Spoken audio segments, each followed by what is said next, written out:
a este taller, a este seminario.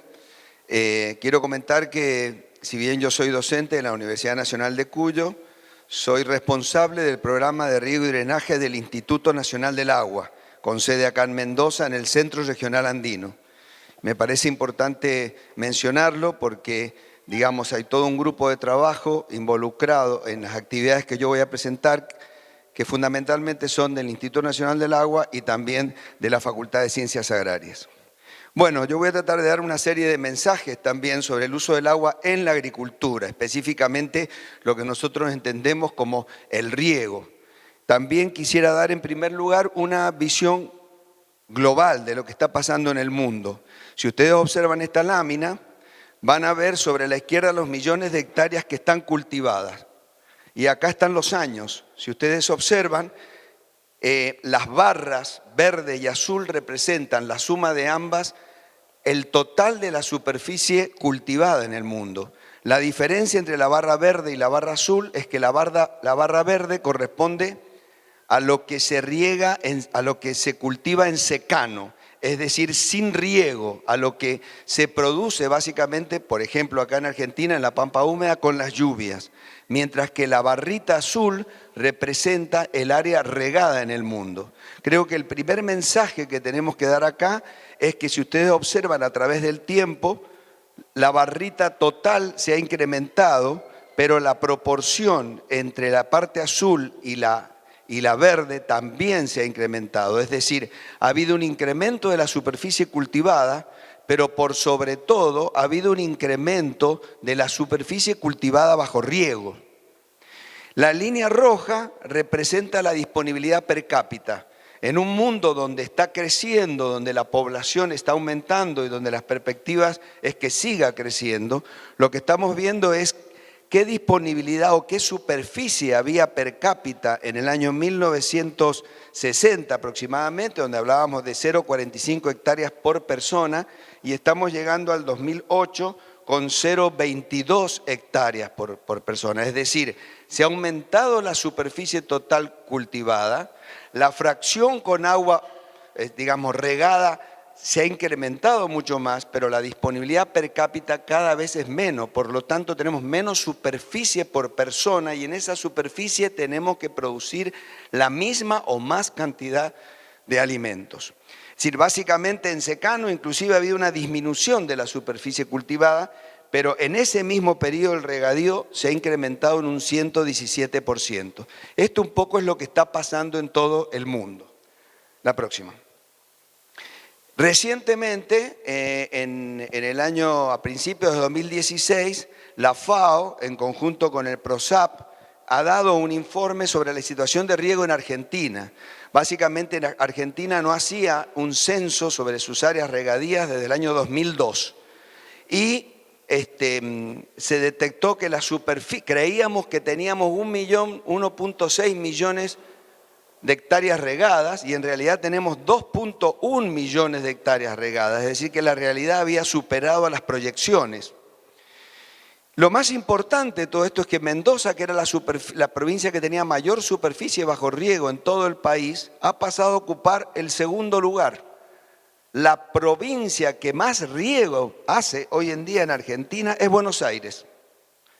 Buenos Aires con riego complementario, es decir, ustedes ubíquense en una zona que normalmente las precipitaciones son abundantes, se supone que no hace falta regar, sin embargo hay periodos cortos de 20, 30 o 40 días sin lluvia que si caen en un momento donde el cultivo tiene una alta sensibilidad a la falta de agua, genera una disminución muy importante de la producción. Con los precios sostenidos de los granos, las inversiones en riego en la pampa húmeda han sido importantes. Igualmente, Mendoza hoy en día está cerca de las 270.000 hectáreas cultivadas. La diferencia de las barras entre rojo y azul es la proporción en que se riega con agua subterránea, está en azul, y la proporción que se riega con agua superficial, es decir, la que corre por los ríos, está en color marrón. Adelante. Bien, bueno, esta es una visión general de la provincia de Mendoza, donde básicamente en un lugar es una provincia totalmente desértica y tenemos aproximadamente el 4% de la superficie cultivada, bien digo, totalizando esas 270, 280, 290.000 hectáreas. Pasemos a la siguiente. Bien, ustedes tienen que pensar, y ya lo saben, todos los mendocinos lo sabemos, de que para poder regar, básicamente, el agua se extrae de las fuentes de agua, se conduce y distribuye por una red de canales y se aplica a nivel de propiedad. Estamos viendo básicamente que una de las etapas más importantes de la pérdida de agua estaba dada por la filtración del agua en el recorrido de los canales. En los últimos años, básicamente, ha habido una inversión muy importante para evitar estas pérdidas en la red de canales y mejorar la conducción y disminuyendo las pérdidas a nivel de sistema. Es decir, tenemos que pensar que la eficiencia global, si la queremos llamar así para tener una idea, tiene como componentes, y en realidad la mejora del sistema no se logra solamente atacando uno de los puntos, sino todas las etapas de la circulación del agua, desde la conducción, la distribución y la aplicación. Adelante. Bueno, todas estas obras que estamos mostrando acá apuntan fundamentalmente a la mejora en la conducción y distribución del agua. Bueno, lo que estamos viendo son compuertas, canales impermeabilizados con distintos, con hormigón o con membranas de PVC y todo el tema también de registro de la información a través de las secciones de AFOR. Adelante. La próxima. Bueno, no solamente es importante mejorar el sistema de conducción para evitar las fugas, sino que también tenemos que analizar la calidad del servicio que se le da al usuario.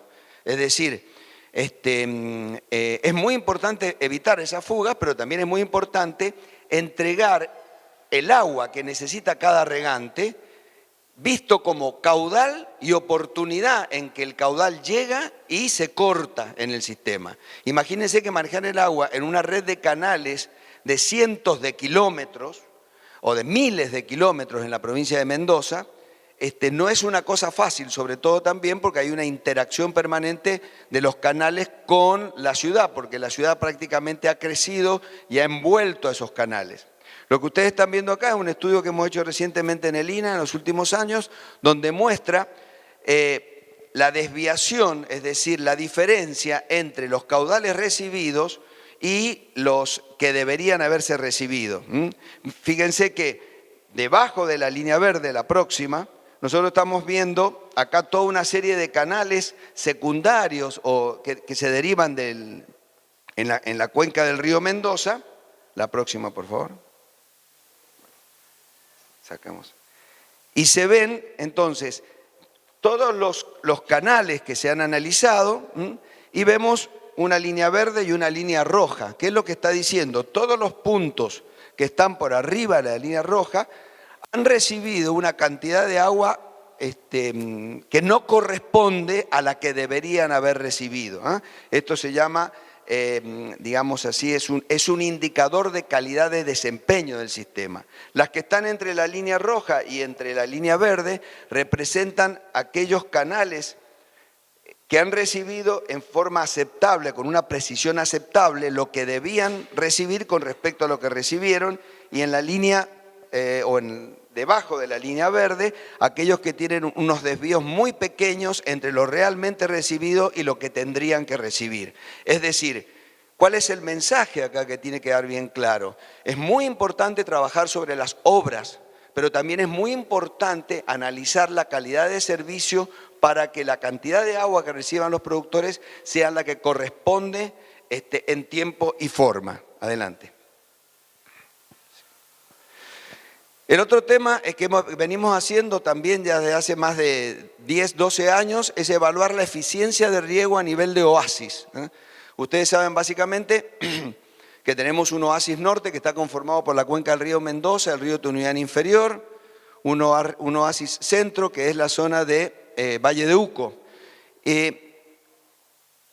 Hemos trabajado tratando de medir digamos, la eficiencia con que riegan los productores. Nos hemos instalado en las propiedades mientras los productores están regando, hemos tratado de hacernos invisibles con nuestra presencia para no estorbarlos, para no molestarlos, con un mensaje riegue como usted normalmente lo hace, y hemos tratado de calificar ese riego. Luego, en gabinete hemos tratado de simular mejoras alternativas para ver, digamos así, qué diferencia existe entre la eficiencia actual y lo que nosotros llamamos la eficiencia potencial de riego. Este es un caso de un tesista de la Maestría de Riego y Drenaje, que está acá en la Universidad Nacional de Cuyo, en conjunto con el INA y con el INTA, que se dedicó a evaluar todo Valle de Uco. Por supuesto que esto es una muestra aproximadamente de 50 agricultores que estaban regando, separados en sectores en el Valle de Uco. Pero el promedio general dice que la eficiencia de riego está en el orden del 43% y con mejoras, digamos, de oportunidad de riego, de estrategias de nivelación, de tiempos de riego, podría dar un salto cualitativo al 68%. Y cambiando sistemas de riego, por supuesto que podríamos llegar a una eficiencia del 80%. La brecha se ve como una brecha muy importante. Igualmente, esto es una visión muy puntual dentro de la propiedad y lo que interesa también es ver el sistema en su complejidad. Es decir, acuérdense que una cuenca como Valle de Uco define una serie de actividades con uso agrícola, pero todos sus excedentes son captados en el carrizal para regar como cabecera todo lo que vendría a ser la zona de Junín, San Martín, Rivadavia, Santa Rosa y La Paz, que es la zona baja de la cuenca del río Tunuyán. Por lo tanto, estos, entre comillas, desperdicios que todavía se están generando, en realidad son reusados aguas abajo y a nivel global de la cuenca tienen un efecto positivo. Sigamos. Bueno, el otro tema es la transformación de esos sistemas. Ese salto de eficiencia, de la eficiencia actual a la potencial, se puede realizar a través de una serie de actividades de capacitación y de mejora dentro de la propiedad. Por supuesto que cualquier mejora implica también un tema de capacidad, de formación intelectual de ingenieros especialistas, pero además de pequeñas obras con inversiones dentro de la propiedad, como es, bueno, por supuesto, la mejora del riego por superficie, con nivelaciones adecuadas, con tiempos oportunos de riego, con láminas como corresponde, y también el uso, en muchos casos, cuando se puede, de mangas plásticas para evitar las pérdidas dentro de la propiedad en la conducción, o la transformación directamente a sistemas de riego presurizados. Pero estos saltos tecnológicos implican también mejoras de eficiencia, pero también implican inversiones diferenciales, inversiones que a lo mejor más de 400, 500 dólares por hectárea a 3.000 dólares por hectárea. Y eso también tiene que ser visto, cómo se financia esa transformación. Adelante. Bueno, acá lo que estamos mostrando básicamente es una de las transformaciones, que es la transformación a sistemas de riego más eficientes como sistemas de riego por goteo. La próxima. Bien, aún así, si nosotros analizamos las eficiencias de riego, cuyo objetivo es valorar la calidad con que, digamos, cuantitativamente el uso del agua, hemos comparado y hemos analizado esos mismos problemas en los sistemas presurizados. Es decir, adelante por favor. Si nosotros vemos, acá tenemos distintos indicadores que reflejan la calidad con que se está usando el agua. Y observen ustedes que básicamente en riego superficial, sin desagüe, con desagüe, tenemos valores de desempeño actuales. En goteo tenemos valores de desempeño actuales, en pivot también, porque hay áreas pequeñas regadas por pivot, pero ya está. Y sobre 305 evaluaciones que se han realizado entre todos los sistemas de riego, las eficiencias dentro de la propiedad, que están en el 62%, podrían saltar al 77%. En este caso, estamos hablando de eficiencias de aplicación, pero también hay que ver la uniformidad del riego, porque el riego apunta a producir cantidad también de producto, pero uniformidad de ese producto, calidad de ese producto. Así, podemos observar que cuando se analiza la uniformidad de los sistemas de riego por goteo y por pivot, que son de alta tecnología, de alta inversión, hay una distancia muy importante entre la uniformidad que se está logrando en este momento y la que se debería lograr. Por lo tanto, el mensaje es: la tecnificación por sí misma no solamente me va a dar un aumento de eficiencia, sino que me va a permitir mejorar la uniformidad, pero también hay que trabajar para alcanzar la potencialidad de ese sistema. Adelante. Bien, ahora esa brecha entre lo que es la eficiencia actual y la potencial da la sensación de que nosotros podríamos duplicar nuestras áreas bajo riego o incrementarlas en un porcentaje muy alto. Y resulta que en todo el mundo se veía a la agricultura, que prácticamente a nivel mundial consume el 70% de las extracciones de agua dulce del planeta, daba la sensación de que la agricultura era terriblemente ineficiente. Entonces, cuando uno hablaba de que los sistemas de riego en el mundo tenían eficiencias promedios del 40%, la industria y las ciudades señalaban a los agricultores como ineficientes. Y en realidad se empezaron a incorporar una serie de elementos productivos que no forman parte de esa ecuación de la eficiencia, pero que son indispensables para la producción. Y así hace 10 años, o a partir de hace 10 años, la escuela de un americano que se llama Burt empezó a distinguir entre lo que se llaman los usos beneficiosos del agua en la agricultura y los usos no beneficiosos. Y también se hablaba de racionales e irracionales. Básicamente, en las ecuaciones que califican estas eficiencias, entre comillas, muy criticada como palabra para valorar el uso del agua, por eso ahora han aparecido otros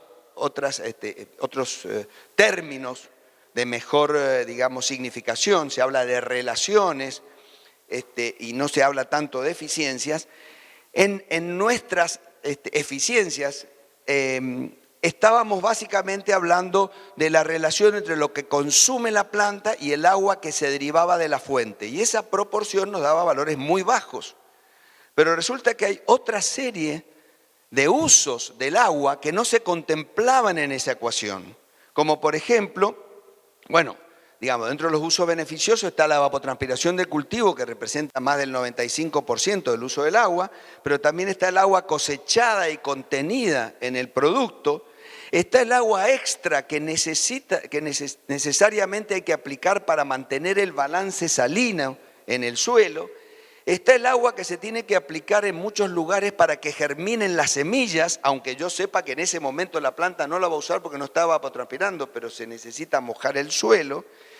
Y está el agua para el control climático y la preparación del suelo. No puedo cultivar un suelo seco, tengo que mojarlo para poder hacer las labranzas. Y en primavera, en Mendoza, me veo obligado a dar riegos, entre comillas, no beneficiosos o no útiles, o considerando que es agua relativamente perdida, pero que en realidad contribuyen al proceso productivo para defenderme contra las heladas. Cuando nosotros empezamos a incorporar en la ecuación estos usos beneficiosos, nos damos cuenta que la eficiencia del sistema, y vuelvo a usar la palabra eficiencia, pero debería usar otra palabra, estas relaciones empiezan a mejorar y a mostrar una realidad mucho mayor, mucho más precisa, digamos. En ese sentido, los únicos usos irracionales que sí hay que, digamos, analizar con cuidado y evitar que se produzcan es la excesiva percolación profunda por debajo de las raíces y el excesivo escurrimiento al pie en áreas que ese escurrimiento después no es utilizado. La próxima. Entonces, en esta realidad, cuando nosotros analizamos las eficiencias dentro de la finca, tendríamos que decir básicamente el río Mendoza, el Tunuyán inferior y el Tunuyán superior, estarían dentro de la finca en el orden del 60%, que sería la barra azul oscura. Pero cuando le incorporamos ese uso extra del agua en la etapa productiva, e indispensable para la producción, como el requerimiento de lixiviación, la preparación del suelo y la defensa contra helada, nos damos cuenta que estamos en eficiencias mayores a las que realmente estamos midiendo. Y por lo tanto, la distancia que queda entre la situación actual y la máxima se empieza a achicar. No sé si está claro eso.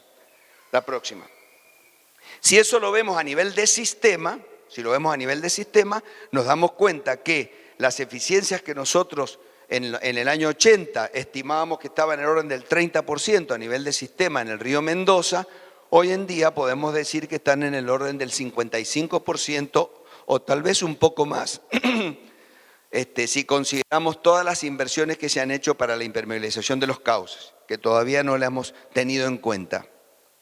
Y a nivel de río Tunuyán, en el río Tunuyán superior tendríamos eficiencias del 40 o 45%, pero todo este desperdicio, entre comillas, que se genera en la cuenca del río Tunuyán superior, ya sea por percolación profunda o escurrimiento al pie, que no debería producirse, pero se produce, a nivel de cuenca es captada en el Carrizal, y que es cabecera del río Tunuyán inferior, y genera eficiencias mucho mayores que las que nosotros hemos estado considerando que disponíamos. Adelante. Adelante. Bueno, por supuesto que esa brecha entre mi situación actual del uso del agua dentro de la parcela y mi potencialidad se camina, se transita por muchas etapas. Hemos dicho que esa mejora no es una mejora solamente en la conducción, distribución del agua desde la fuente hasta la propiedad. No es solamente también una mejora en la calidad de servicio entre la fuente de agua y la propiedad, sino que también me tengo que meter dentro de la propiedad. Cuando ya entramos dentro de la propiedad, hemos dicho también que tenemos sistemas, como los sistemas tradicionales, que tienen eficiencias actuales que podrían ser mejoradas con inversiones menores, o directamente la transformación a sistemas de riego presurizados de alta precisión, pero que implica, por supuesto, una inversión muy importante. La tecnología ha producido en los últimos 10 años una revolución tecnológica para la medición del estado de una planta, que es la que nos dice si necesita agua o si no necesita agua. Y ese camino está visto a través de sensores que hoy en día permiten conocer el estado de la humedad del suelo y o el estado hídrico propio de la planta. Lo que ustedes están viendo acá son sensores de humedad, salinidad y temperatura que se colocan a distintas profundidades y me permite conocer si el estado de humedad del suelo, que estaría representado por esta franja celeste, coincide, digamos, el estado de humedad adecuado para la producción, y me permite ver en qué momento la planta, el suelo empieza a tener altas concentraciones o gran disponibilidad de agua, que tampoco es beneficioso, o me permite ver cuándo estoy por debajo. Me permite elaborar estrategias de riego, que ya lo vamos a ver, mantenerme con un cierto nivel de humedad en el suelo hasta tal época, pasar a otra. Bueno, hoy en día esa disponibilidad existe. De hecho, en Mendoza se está usando, muchos agricultores lo utilizan, y también el Departamento General de Irrigación hoy en día tiene puntos estratégicos donde está haciendo un esfuerzo para medir esta información. Es decir, estamos regando cuando la planta lo necesita, que es otra de las etapas de la mejora en el uso del agua. Adelante. Bueno, en conjunto entre la diapositiva anterior y esta diapositiva, quiero mencionar básicamente el tema de la diferencia entre los distintos métodos de riego y lo que se llama la estrategia de riego.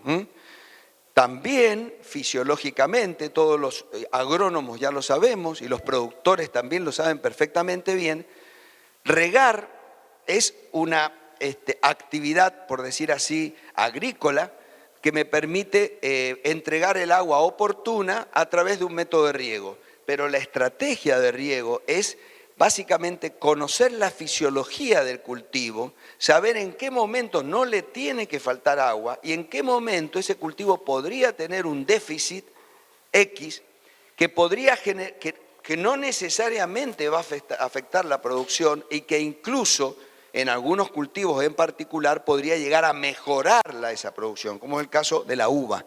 Pequeños nivel de estrés en algunas etapas del cultivo de la vid genera un producto de mayor calidad. Por lo tanto, este estrés, producto de una estrategia de riego, que se llaman riegos deficitarios, controlados. ¿Por qué controlados? Porque en realidad estamos controlando exactamente ese nivel de estrés que le estamos dando, permite también ahorrar agua y sin afectar significativamente la producción. Adelante. Bueno, suponiendo que hemos entendido toda esta etapa de la, digamos, escalonada de la mejora en la conducción, distribución del agua, en la calidad del servicio a los agricultores, en la mejora del riego parcelario y en la opción o no de pasar a etapas de riego deficitario que me generan pequeñas ventajas y posibilidades de uso de agua extra, vamos a pasar a otro tema, que es el tema de la calidad del agua. Todos sabemos que mientras el agua sea de mayor calidad, las posibilidades de producir van a mejorar. Es decir, si el agua es, digamos, no es salina, mi producción va a ser mayor. Entonces, el otro tema que tenemos que cuidar mucho es la calidad del agua. Es decir, básicamente el mensaje es que el desmejoramiento de la calidad del agua reduce la eficiencia de riego potencial y la producción. ¿Por qué? Porque si estoy regando mi finca con agua un poco más salina, mi requerimiento de lixiviación para mantener el balance salino se incrementa y por lo tanto mi eficiencia potencial baja. Tengo que gastar más agua para producir la misma cantidad de producto. Entonces es muy importante cuidar la calidad de nuestros ríos. En ese sentido, nosotros llevamos ya también hace mucho tiempo un trabajo en conjunto entre la Universidad de Alina sobre el monitoreo de la calidad del agua superficial en la cuenca del río Mendoza y del río Tunuyán, la próxima.